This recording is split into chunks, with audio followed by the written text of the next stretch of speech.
Have you ever felt alone? I have. When I was little, around 9 or 10 years ago, I had very few friends. I used to spend my time with people in my same grade, but they weren't people who I could really trust. These people, besides, didn't have the same interests as me. We were kids, and all my friends' worries were how to look good, and whether the boys in our school would look at them. At that time, I was a really quiet and shy girl, and I barely spoke to anyone, unless I felt comfortable around them. How could I expect them to like me?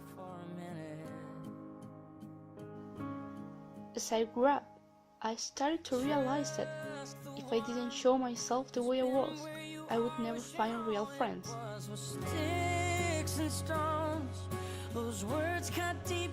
When I was around 13, I totally changed my mind and started to hang out with people who were more similar to me.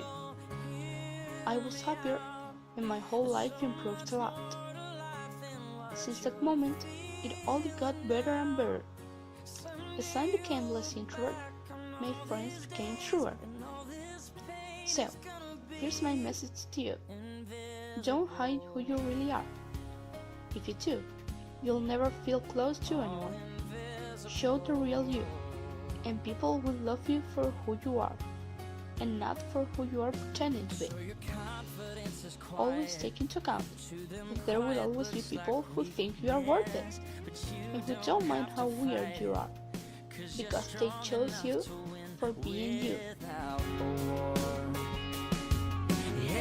As my favorite book says, we are who we are for a lot of reasons, and maybe we'll never know most of them.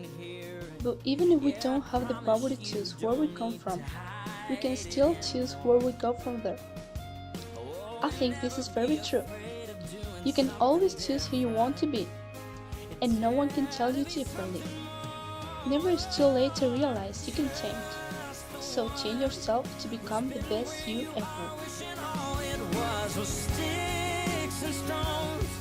Yeah, the words cut deep, but they don't